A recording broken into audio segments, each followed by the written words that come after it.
ಹಗರಣದ ಅಕ್ರಮ ಮತ್ತಷ್ಟು ಬಹಿರಂಗ ಆಗ್ತಾ ಇದೆ. ಅಕ್ರಮದ ಸ್ವರೂಪ, ವಿಸ್ತೀರ್ಣ, ಜಾಲ ಎಲ್ಲವೂ ಕೂಡ ಅನಾವರಣ ಆಗ್ತಾ ಇದೆ ಇಡಿ ತನಿಖೆಯಲ್ಲೂ ಕೂಡ.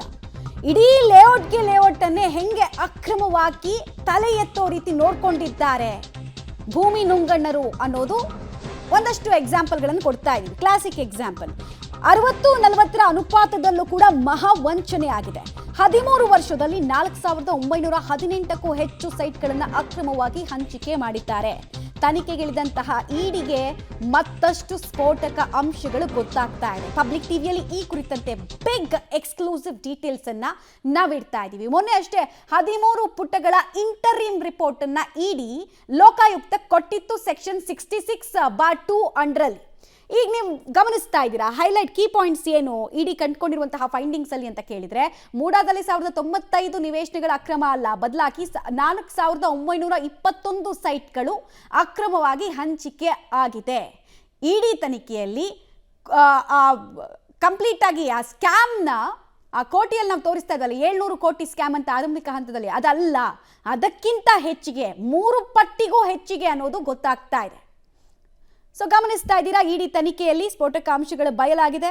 ಮುಂದುವರೆದ ಭಾಗವಾಗಿ ಆಲ್ಮೋಸ್ಟ್ 700 ಕೋಟಿ ಅಲ್ಲ ಅಕ್ರಮದ ಸ್ವರೂಪ, ಬದಲಾಗಿ ಅದಕ್ಕೂ 3 ಪಟ್ಟು ಹೆಚ್ಚಿಗೆ ಅಂದರೆ 2800 ಕೋಟಿಯಷ್ಟು ಅಕ್ರಮ ಆಗಿರೋದು ಇಡಿ ಫೈಂಡಿಂಗ್ಸ್ನಲ್ಲಿ ಗೊತ್ತಾಗಿದೆ. 13 ವರ್ಷದಲ್ಲಿ ಟೋಟಲ್ ಆಗಿ 4921 ಸೈಟ್ಗಳನ್ನು ಬೇಕಾಬಿಟ್ಟಿಯಾಗಿ ಹಂಚಿಕೆ ಮಾಡಿದ್ದಾರೆ. ಸಮೃದ್ಧ ಹುಲ್ಲುಗಾವಲು ರೀತಿ ಮೇಯ್ದಿದ್ದಾರೆ. ಕೇವಲ 50-50 ಅನುಪಾತದಲ್ಲಿ ಮಾತ್ರ ಅಕ್ರಮ ಆಗಿಲ್ಲ, ಬದಲಾಗಿ ಹಿಂದಿನ ನಿಯಮ ಇತ್ತಲ್ಲ 60-40 ಅನುಪಾತ, ಅದರಲ್ಲೂ ಕೂಡ ಮಹಾ ಮೋಸ ಆಗಿರೋದು ಸರ್ಕಾರದ ಬೊಕ್ಕಸಕ್ಕೂ ಮತ್ತು ಸಾರ್ವಜನಿಕರಿಗೆ ಎರಡೂ ಕೂಡ ಗೊತ್ತಾಗ್ತಾ ಇದೆ.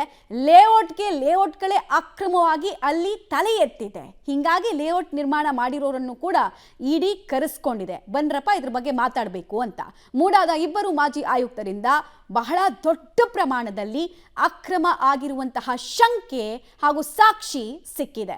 ರಿಯಲ್ ಎಸ್ಟೇಟ್ ಉದ್ಯಮಿಗಳ ಜೊತೆಗೆ ಶಾಮೀಲಾಗಿ ಲ್ಯಾಂಡ್ ಮಾಫಿಯಾ ಜೋರಾಗಿ ನಡೆದಿದೆ ಅಲ್ಲಿ ಅನ್ನೋದು ಕೂಡ ಇಡಿ ಹತ್ರ ಪುರಾವೆಗಳು ಸಿಕ್ಕಿದೆ. ಅಕ್ರಮ ಲೇಔಟ್ಗಳನ್ನು ನಿರ್ಮಾಣ ಮಾಡಿದ್ದಾರೆ, ಸಾವಿರಾರು ಕೋಟಿ ಲಾಭ ಎತ್ತಿದ್ದಾರೆ.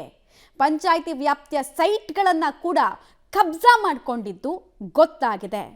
ಕನ್ವರ್ಷನ್ ಲೇಔಟ್ಗಳಲ್ಲೂ ಕೂಡ ಅಕ್ರಮ ಬಯಲಾಗಿದೆ. ಕನ್ವರ್ಷನ್ ಲೇಔಟ್ ಅಂತ ಹೇಳಿದ್ರೆ ಅದಕ್ಕೊಂದಷ್ಟು ಪ್ರೊಸೀಜರ್ಸ್ ಇರುತ್ತೆ. NOC ಮತ್ತು DC ಕನ್ವರ್ಷನ್ ಅಂತ ಆದರೆ ಅದೆಲ್ಲದಕ್ಕೂ ಕೂಡ ಪ್ರೊಸೀಜರ್ಸ್ ಇರ್ತದೆ, ಯಾವುದು ಫಾಲೋ ಆಗಿಲ್ಲ. ಡೀಟೇಲ್ಸ್ ಕೊಡ್ತಾರೆ ಮುರಳಿ. ಈಗ ಈ ಇಡಿ ತನಿಖೆಯಲ್ಲಿ ಗೊತ್ತಾಗ್ತಾ ಇರುವಂತಹ ಹೊಸ ವಿಚಾರಗಳು ಏನು, ಮತ್ತು ಇದೆಲ್ಲವೂ ಅಧಿಕಾರಿಗಳು ಮತ್ತು ಈ ರಿಯಲ್ ಎಸ್ಟೇಟ್ ಲ್ಯಾಂಡ್ ಮಾಫಿಯಾ ಹೆಂಗೆ ಒಬ್ರಿಗೊಬ್ರು ಹೆಗಲು ಕಟ್ಕೊಂಡು ನುಂಗಿ ನೀರು ಕುಡಿದಿದ್ದಾರೆ ಅನ್ನೋದು ಗೊತ್ತಾಗ್ತಾ ಇದೆ. ಅಂತ ಪ್ರಮುಖವಾಗಿ 2 ಪ್ರಕರಣಗಳನ್ನ ಪ್ರತ್ಯೇಕವಾಗಿ ತನಿಖೆನ ಮಾಡ್ತಾ ಇರೋದು ಇಡಿ ಅಧಿಕಾರಿಗಳು. ಅಲ್ಲಿ ಇಡಿ 2 ಪ್ರತ್ಯೇಕವಾಗಿ ತನಿಖೆನ ಮಾಡೋ ಸಂದರ್ಭದಲ್ಲಿ ಕಳೆದ 2 ದಿನಗಳ ಹಿಂದೆ ಏನು ಲೋಕಾಯುಕ್ತ ADGP ಅವರಿಗೆ ಬರೆದಂತ ಪತ್ರ ಏನಿತ್ತು, ಆ ಪತ್ರದಲ್ಲಿ 1095 ಸೈಟ್ಗಳು ಅಕ್ರಮ ಆಗಿದ್ದಾವೆ. ಅದರಲ್ಲೂ ಕೂಡ 252 ಸೈಟ್ಗಳನ್ನ ದಿನೇಶ್ ಮತ್ತು ಮರಿಗೌಡ ಅಂದ್ರೆ ಮೂಡಾದ ಮಾಜಿ ಅಧ್ಯಕ್ಷ ಮತ್ತು ಮೂಡಾದ ಮಾಜಿ ಆಯುಕ್ತರು ಇವರಿಬ್ರು ಕೂಡ ದುರುಪಯೋಗನ ಪಡಿಸ್ಕೊಂಡಿದ್ದಾರೆ ಅಂತ ಹೇಳಿ ಉಲ್ಲೇಖವನ್ನ ಮಾಡಿ ಒಂದು ಪತ್ರವನ್ನ ಬರೆದಿದ್ರು. ಆದ್ರೆ ಈಗ ಮತ್ತೊಂದು ಪ್ರಕರಣದ ತನಿಖೆಯಲ್ಲಿ ಒಂದಷ್ಟು ಮಾಹಿತಿಗಳು ಬಹಿರಂಗ ಆಗ್ತಾ ಇರುವಂತದ್ದು. ಅದರಲ್ಲಿ 4918ರಿಂದ 21 ಸೈಟ್ಗಳು ಮೋಸ ಆಗಿದೆ ಅನ್ನೋದ್ರ ಬಗ್ಗೆ ಈಗ ಮಾಹಿತಿಗಳು ಸಿಗ್ತಾ ಇದೆ. ಅದರ ವ್ಯಾಲ್ಯೂ ಬಂದು ಹತ್ತತ್ರ 2800ರಿಂದ 3000 ಕೋಟಿಯಷ್ಟು ಅಕ್ರಮ ಆಗಿದೆ ಅನ್ನೋದ್ರ ಬಗ್ಗೆ ಗೊತ್ತಾಗ್ತದೆ. ಇದು ಯಾವ ರೀತಿ ಅಂದ್ರೆ ರಿಯಲ್ ಎಸ್ಟೇಟ್ ಉದ್ಯಮಿಗಳ ಜೊತೆಯಲ್ಲಿ ಲೇಔಟ್ಗಳನ್ನೇ ಕಬ್ಜಾ ಮಾಡುವಂತದ್ದು, ಜೊತೆಗೆ ಯಾವ್ದಾರೊಬ್ಬ ರಿಯಲ್ ಎಸ್ಟೇಟ್ ಉದ್ಯಮಿ ಒಂದು ಲೇಔಟ್ ಅನ್ನ ಮಾಡಿರ್ತಾನೆ ಅಂತಂದ್ರೆ ಅದನ್ನ ಮೂಡ ಟೇಕ್ ಓವರ್ ಅನ್ನ ಮಾಡುವಂತದ್ದು, ಮೂಡದಿಂದ ಆ ಸೈಟ್ ಗಳನ್ನ ಮಾರ್ಕೊಡೋದಕ್ಕೂ ಕೂಡ ಲಾಭಾಚಾರಕ್ಕೆ ಸಂಬಂಧಪಟ್ಟಂತೆ ಒಂದಷ್ಟು ಒಪ್ಪಂದಗಳಾಗಿತ್ತು ಅನ್ನೋದ್ರ ಬಗ್ಗೆ ಈಗ ಮಾಹಿತಿಗಳು ಸಿಗ್ತಾ ಇದಾವೆ. ಅಂದ್ರೆ ಪ್ರತಿ ಒಂದು ಹಂತದಲ್ಲೂ ಕೂಡ ಇವರು ಮೋಸವನ್ನ ಯಾವ ರೀತಿಯಲ್ಲಿ ಮೂಡದಿಂದ ಮಾಡಿದ್ದಾರೆ ಅನ್ನೋದ್ರ ಬಗ್ಗೆ ಗೊತ್ತಾಗ್ತಾ ಇದೆ. ರಿಯಲ್ ಎಸ್ಟೇಟ್ ಉದ್ಯಮಿಗಳಿಗೆ ಯಾವ ರೀತಿಯಲ್ಲಿ ಸಹಾಯವನ್ನ ಮಾಡ್ಬೇಕು, ಜೊತೆಗೆ ಅವ್ರಿಗೆ ಬೇಕಾದಂತ ಎಂಜಿಲ್ ಕಾಸು ಏನಿತ್ತು ಅದನ್ನ ಪಡ್ಕೊಳ್ತಾ ಇದ್ರು ಅನ್ನೋದು ಸ್ಪಷ್ಟವಾಗಿ ಗೊತ್ತಾಗ್ತಿರೋಂಥದ್ದು. ಇನ್ನೂ ಕೂಡ ಇಡಿ ಅಧಿಕಾರಿಗಳ ತನಿಖೆ ಮುಂದುವರಿತಾ ಇದೆ. ಮುಂದಿನ ಹಂತಗಳಲ್ಲಿ ಇದರ ಪ್ರಮಾಣ ದುಪ್ಪಟ್ಟಾಗುವಂತ ಸಾಧ್ಯತೆಗಳು ಕೂಡ ಇದಾವೆ. ಅಂದ್ರೆ ಲೋಕಾಯುಕ್ತ ತನಿಖೆ ಮಾಡ್ತಾ ಇದ್ದಂತ ಸಂದರ್ಭದಲ್ಲಿ ಕಳೆದ 1 ವರ್ಷದ ಹಿಂದೆ ಮಾಡ್ತಾ ಇದ್ದಂತ ತನಿಖೆಯಲ್ಲಿ ಯಾವುದೇ ರೀತಿಯ ಮಾಹಿತಿಗಳು ಬಹಿರಂಗ ಆಗಿರ್ಲಿಲ್ಲ.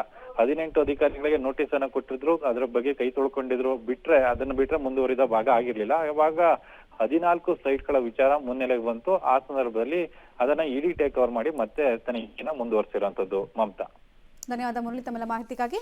ಇನ್ನು ಮೂಡಾದ ಭೂಗಳರ ಅಕ್ರಮ ಮತ್ತಷ್ಟು ಬಯಲಾಗ್ತಾ ಇದೆ. ಹೆಂಗೆ ಮ್ಯಾಚ್ ಫಿಕ್ಸಿಂಗ್ ರೀತಿ ಸೈಟ್ ಫಿಕ್ಸಿಂಗ್ ಗಳನ್ನ ಮಾಡ್ಕೊಂಡಿದ್ದಾರೆ ಇವರೆಲ್ಲ. ಅದಕ್ಕೆ ಡೀಟೇಲ್ಸ್ ಅನ್ನ ಕೂಡ ನಾವು ತೋರಿಸ್ತೀವಿ. ಸೈಟ್ ತಮ್ಮ ಹೆಸರಿಗೆ ರಿಜಿಸ್ಟರ್ ಆಗೋಕ್ಕೂ ಮುಂಚೆ, ಸೇಲ್ ಡೀಡ್ ತಮ್ಮ ಕೈಗೆ ಸೇರೋಕ್ಕೂ ಮುಂಚೆನೆ ಮಾರಾಟ ಮಾಡಿದ್ದಾರೆ. ಇನ್ನೊಬ್ಬರಿಗೆ ಸೇಲ್ ಅಗ್ರಿಮೆಂಟ್ ಅನ್ನ ಸದಸ್ಯರುಗಳು ಮಾಡಿಕೊಟ್ಟಿದ್ದಾರೆ. ತಮ್ಮ ಹೆಸರಿಗೆ ಭೂಮಿ ಬರೋಕ್ ಮುಂಚೆನೆ ಕೆಲ ವ್ಯಕ್ತಿಗಳು ಅಗ್ರಿಮೆಂಟ್ ಅನ್ನು ಮಾಡಿಕೊಟ್ಟಿದ್ದಾರೆ. ತಮ್ಮ ಹೆಸರಿಗೆ ಕ್ರಯ ಖಾತೆ ಆಗದೆ ಸದಸ್ಯರು ಭೂಮಿ ಮಾರಿ ಎಡವಟ್ಟನ್ನು ಹೆಂಗ್ ಮಾಡ್ಕೊಂಡಿದ್ದಾರೆ ಅಂದ್ರೆ ಡೀಟೇಲ್ಸ್ ಇದು. ಭೂಮಿ ಕಬಳಿಸುವ ಸಂಚಿನಿಂದಲೇ ಸೇಲ್ ಅಗ್ರಿಮೆಂಟ್ ಮಾಡ್ಕೊಂಡ್ರಾ ಅನ್ನೋ ಅನುಮಾನ.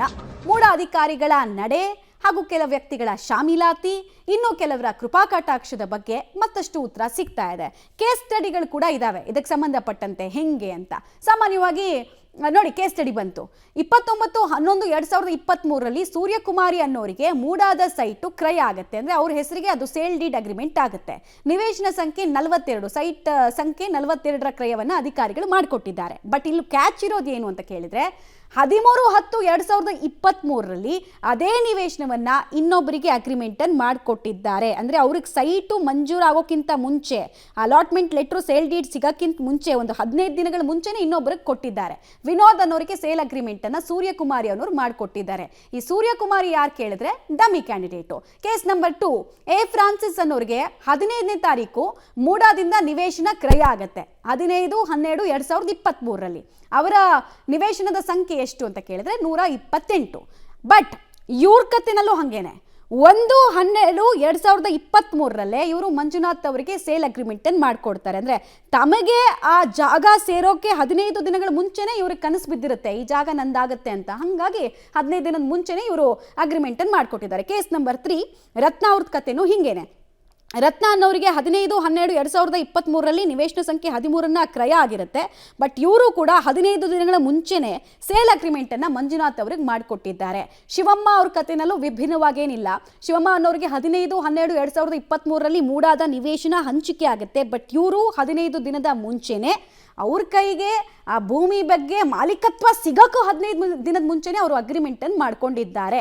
ಸೊ ಅಕ್ರಮದ ವಾಸನೆ ಹಾಗೂ ಅಕ್ರಮ ಆಗಿದೆ ಅಂತ ವಿಸಿಲ್ ಬ್ಲೋ ಮಾಡ್ತಾ ಇದ್ದವರಿಗೆ ಅತಿ ದೊಡ್ಡ ಸಾಕ್ಷ್ಯ ಇದು. ಇನ್ನೇನು ಸಾಕ್ಷ್ಯಗಳು ಇದಕ್ಕಿಂತ ಬೇಕು? ಹಿಂದೆಲ್ಲ ನಾವು ಮ್ಯಾಚ್ ಫಿಕ್ಸಿಂಗ್ ಬಗ್ಗೆ ಕೇಳ್ತಾ ಇದ್ವಿ. ಸೈಟ್ ಫಿಕ್ಸಿಂಗ್ಗಳು ಹಿಂಗೆ ಮಾಡ್ಕೋತಾರೆ ನೋಡಿ. ಮುಕುಂದ್ ಅನ್ನೋರಿಗೆ 15/12/2023 ಮೂಡಾದ ಸೈಟ್ ಕ್ರಯ ಆಗಿತ್ತು. ನಿವೇಶನ ಸಂಖ್ಯೆ 22 ಕ್ರಯ ಮಾಡಿಕೊಟ್ಟಿರ್ತಾರೆ ಮೂಡಾದ ಅಧಿಕಾರಿಗಳು. ಇವರು ಅಷ್ಟೇನೆ ಸೈಟ್ ಸಿಕ್ಕ ಒಂದೇ ದಿನದಲ್ಲಿ ಸೇಲ್ ಅಗ್ರಿಮೆಂಟ್ ಅನ್ನು ಮಾಡ್ಕೊಳ್ತಾರೆ.